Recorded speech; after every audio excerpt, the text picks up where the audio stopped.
Good morning student, कैसे हो? स्वागत है आपका हमारे YouTube channel RS chemistry point पर। तो विद्यार्थियों ध्यान दें, आज का जो हमारा टॉपिक रहेगा वो है एल्किल हैलाइडों की धातुओं से क्रिया। ये एल्किल हैलाइडों के रासायनिक गुणों का तीसरा पार्ट है, सी भाग, जिसमें हम एल्किल हैलाइडों की क्रिया धातुओं से करवाएंगे। और यहाँ पर आपको एक छोटा सा चार्ट दिख रहा है। इस चार्ट में एल्किल हैलाइड है और इससे चार मेटल्स यानी एल्किल हैलाइड मुख्यतः चार मेटल्स के साथ रिएक्शंस देता है। उन्हीं हम चार मेटल्स की रिएक्शन यहाँ पढ़ने जा रहे हैं। तो इस चार्ट में भी वो रिएक्शंस आपको दिखाई दे रही है और साथ ही मैंने चारों रिएक्शंस आपके सामने लिखी है, जो कि आपको नोट्स उतारने में सुटेबल रहेंगे। तो आप यहाँ से चारों रिएक्शंस उतार सकते हो और साथ ही इस चार्ट को भी आप अपनी कॉपी में उतार लीजिएगा। यह आपके शॉर्ट ट्रिक के रूप में याद रखने का एक तरीका है। तो आइए हम शुरुआत करते हैं। सबसे पहले चार्ट की ओर ध्यान देते हैं। चार्ट में गोले में मैंने आरएक्स लिखा है। इस आरएक्स की क्रिया हम मेटल से कराएंगे और इस आरएक्स के गोले को चार रिएक्शंस लिखी है, दो इधर लिखी है और दो इधर लिखी है। इन दोनों और इधर वाले दोनों में आपको सबसे पहली जो रिएक्शंस है वो ये रहेगी हमारी पहली रिएक्शन। ये सेकंड रिएक्शन हम ये पढ़ेंगे। इसके बाद आपके थर्ड रिएक्शन इस प्रकार पढ़ेंगे और फोर्थ रिएक्शन इस प्रकार पढ़ेंगे। हालांकि आपके यहाँ पर देखने पर कुछ भिन्न होगी, लेकिन यहाँ का तरीका इस प्रकार रहेगा। हम इधर से चलेंगे। तो आइए सबसे पहले हम शुरू करते हैं आरएक्स एल्किल हैलाइड की क्रिया मैग्नीशियम धातु के साथ। एमजी धातु जो मैग्नीशियम धातु होती है उसके साथ रिएक्शंस करके क्या बनाता है। तो यहाँ देखिए चारों रिएक्शंस जो है, उन चारों रिएक्शंस में एक उपस्थिति ली जाती है, वो ली जाती है ड्राई अर्थात जो ड्राई ईथर होता है, शुष्क ईथर, उसकी उपस्थिति इसमें ली जाती है। तो अब पहले तो ये नोटिस कर लीजिएगा कि चारों रिएक्शंस में हम क्या रखेंगे, तो शुष्क ईथर रखेंगे। अब हम शुरू करते हैं। सबसे पहले रिएक्शंस मैग्नीशियम की बात करते हैं। इस मैग्नीशियम वाले रिएक्शंस में आप देखो कि आरएक्स की क्रिया एमजी मैग्नीशियम के साथ करवाते हैं तो आरएमजीएक्स का निर्माण होता है। आरएमजीएक्स कैसे, जैसे कि मैं यहाँ पर छोटी सी रिएक्शन का परफॉर्म बता रहा हूँ। ये आर एक्स जो है इसकी क्रिया मैंने मैग्नीशियम से करवाई और यहाँ पर मैंने ड्राई ईथर ले लिया। ठीक है, इस ड्राई ईथर की लिया तो यहाँ से एल्किल हैलाइड जो है उसमें मैग्नीशियम धातु का योग हो जाता है। योग होने के बाद यहाँ आरएमजीएक्स प्रकार का उत्पाद प्राप्त होता है। यहाँ ये जो उत्पाद है इसको एक नाम से जाना जाता है और इस उत्पाद की जो क्लासें हैं वो आपने 11th क्लास में अवश्य पढ़ी थी कि यहाँ पर एल्किल जो मैग्नीशियम हैलाइड अर्थात ग्रीनर अभिकर्मक है वो कितना इंपॉर्टेंट अभिकर्मक रिएजेंट होता है। तो सबसे पहले आप यहाँ ध्यान दें, आरएमजीएक्स का तात्पर्य होता है ग्रीनर अभिकर्मक और इसका आईयूपीएसी नाम होता है। आर का मतलब एल्किल, एमजी का मतलब मैग्नीशियम, एल्किल मैग्नीशियम और एक्स का मतलब हैलाइड। तो आप इसको बोलोगे एल्किल मैग्नीशियम हैलाइड, या इसको शॉर्ट ट्रिक्स में या शॉर्ट भाषा में बोलते हैं छोटे में ग्रीनर अभिकर्मक, ग्रीनर रिजेंट। क्लियर हुआ?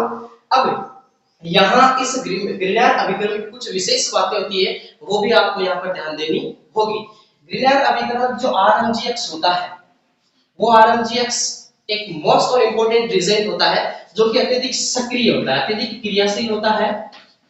क्रियाशील होने के कारण और इसकी संरचना और इसकी जो बंध क्षमता है उसको देखने पर हमें पता चलता है कि आरएमजीएक्स जो है उसमें आर और एमजी जो बॉन्ड है, आरएमजी के बॉन्ड है, यानी एल्किल आर और मैग्नीशियम धातु जो एमजी है उसके बीच का जो बॉन्ड होता है वो सहसंयोजक बंध होता है। कौन सा बंध होता है?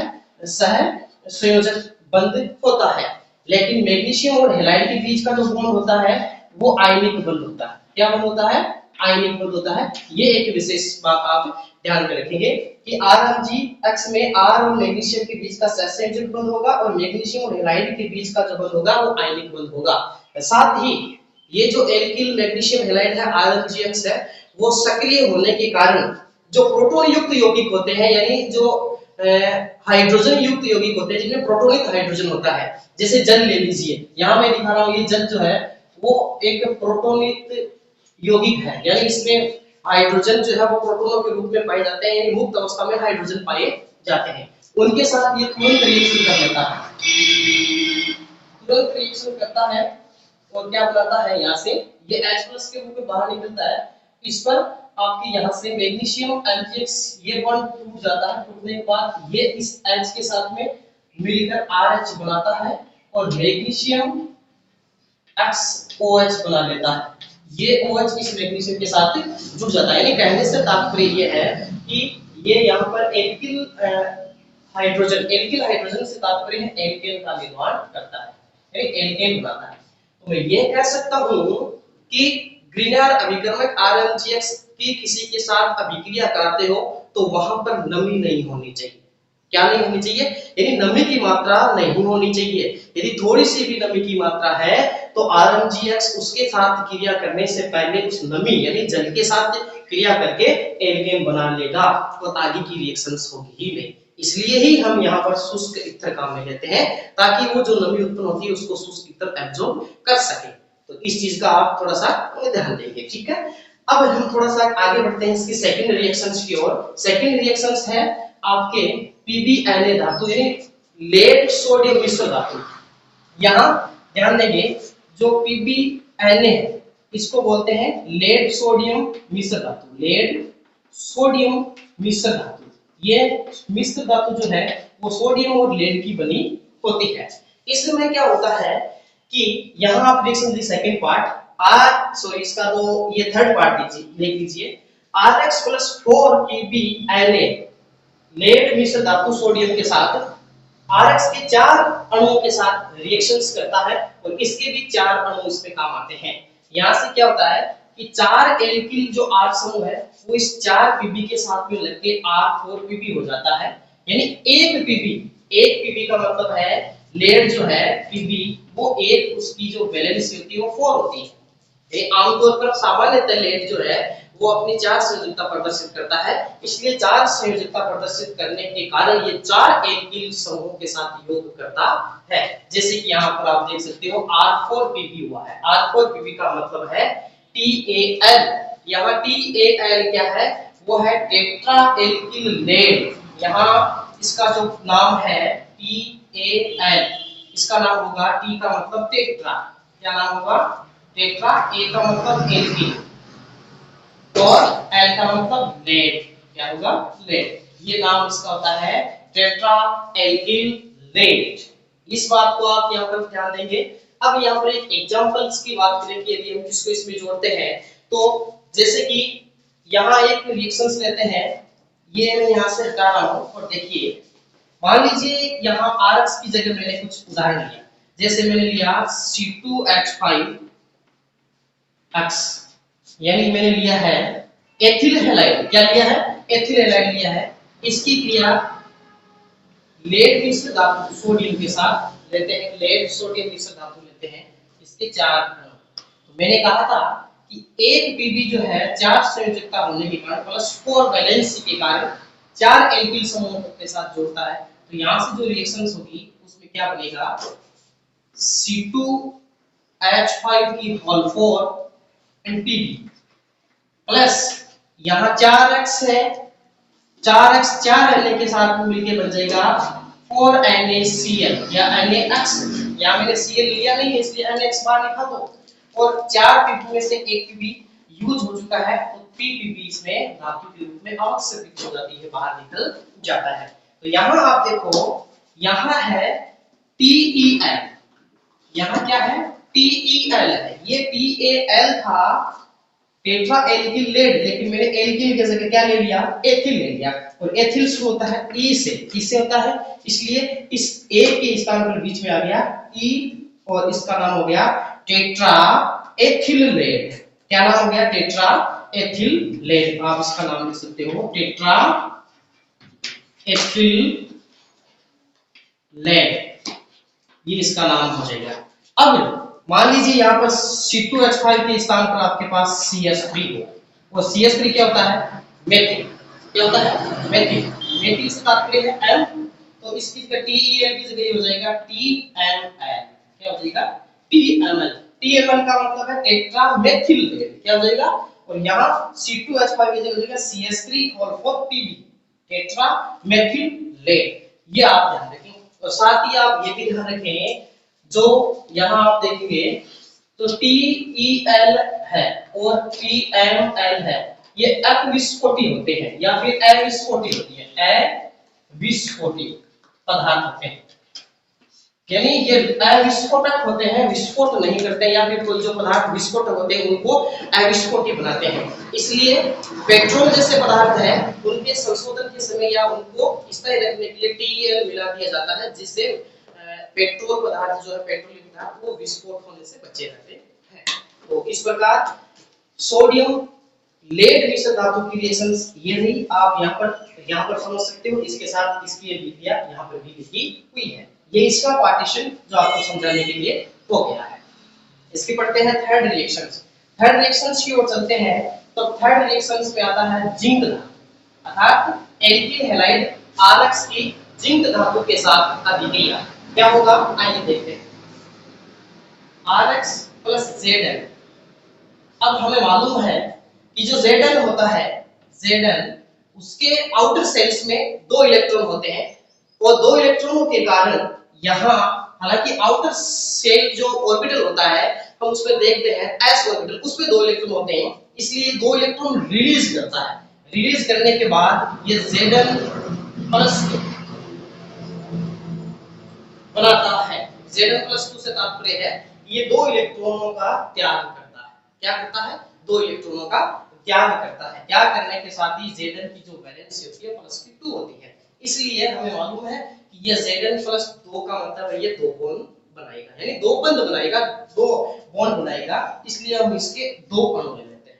अब क्या होगा, यहां से इसके हम 2 अणु इसके ले लेते हैं, तो एक Zn जो है वो इस 2 R के साथ मिलकर के बन जाएगा RZnR, यानी 2 संयोजकता खाली होने का मतलब है 2 एल्किल ग्रुप इसके साथ में जुड़ चुके हैं, और एक Zn इन 2 अक्ष के साथ में मिलकर बन जाएगा ZnH2, यानी जिंक हैलाइड के रूप में बाहर निकल जाएगा। मान लीजिए इस अक्ष की जगह एक उदाहरण लेते हैं कि CH3Cl2Zn2 ये है, इस समय क्या होगा, Zn ये RZnR हो जाएगा, और यहाँ ZnCl2 बाहर निकल जाएगा, जिंक क्लोराइड यहाँ से बाहर निकल जाएगा, और RZnR है उसको हम इस प्रकार भी ले सकते हैं R2Zn, R2Zn, R2Zn का मतलब, अब यहाँ मैंने मेथिल लिया तो यहाँ पर भी क्या होगा CH3, और यहाँ पर भी क्या होगा CH3, डाइमेथिल जिंक। क्या नाम होगा इसका? Dimethyl zinc. और इसको एक विशेष नाम से जाना जाता है, ये रहा फ्रैंकलिन अभिकर्मक, अर्थात फ्रैंकलिन रिजेंट के नाम से जाना जाता है। ये रिजेंट भी एक मस्ट रिजेंट है, इंपॉर्टेंट रिजेंट है, जिसकी रिएक्शंस हम इस पार्ट के आगे वाले में पढ़ेंगे, और यहाँ पर आप ये रिएक्शंस देख सकते हो। इस प्रकार ये रिएक्शंस पूरी भी होती है, और कोई भी इसमें जो चीजें हैं खास तौर की ज्यादा इसमें सोचने वाली बात नहीं है। 2 R है, 2 एल्किल समूह और Zn के साथ जुड़कर R2Zn का निर्माण करते हैं, जिससे फ्रैंकलिन अभिकर्मक या रिजेंट करते हैं, और ZnCl2 बाहर निकल जाते हैं। और इसकी अंतिम जो रिएक्शंस आती है वो आती है लिथियम के साथ। किसके साथ आती है? लिथियम के साथ। और यहाँ पर आपके लिथियम की जो अंतिम रिएक्शंस ये लिखी रहेगी, आप देख सकते हो RX लिथियम की 2 अणुओं के साथ, 2 अणुओं के इसलिए क्योंकि लिथियम जो होता है वो 3 पर आने के कारण, यानी इसका जो क्रमांक है Z है, जो नंबरिंग है वो 3 होने के कारण इसके आउटर सेल में 1 इलेक्ट्रॉन होता है, और 1 इलेक्ट्रॉन रिलीज करके लिथियम से Li प्लस आयन बनाता है, लिथियम प्लस आयन बनाता है, यानी इसकी एक संयोजकता होती है, इसलिए हम इसके कितनी ले लेते हैं? 2 एटम्स ले लेते हैं, जिनमें से एक लिथियम एक R के साथ मिलकर के बन जाता है एल्किल लिथियम। क्या बन जाता है? RNi का मतलब है एल्किल लिथियम, यानी कार्बधात्विक, या फिर हम ये कह सकते हैं कार्बधात्विक यौगिक का निर्माण होता है। वैसे ये सभी रिएक्शंस कार्बधात्विक रिएक्शंस हैं, यानी एल्किल हैलाइड जो है वो धातुओं के साथ क्रिया करके कार्बधात्विक यौगिकों का निर्माण करते हैं, ऐसा हम कह सकते हैं। और यहाँ RNi से तात्पर्य है एल्किल लिथियम।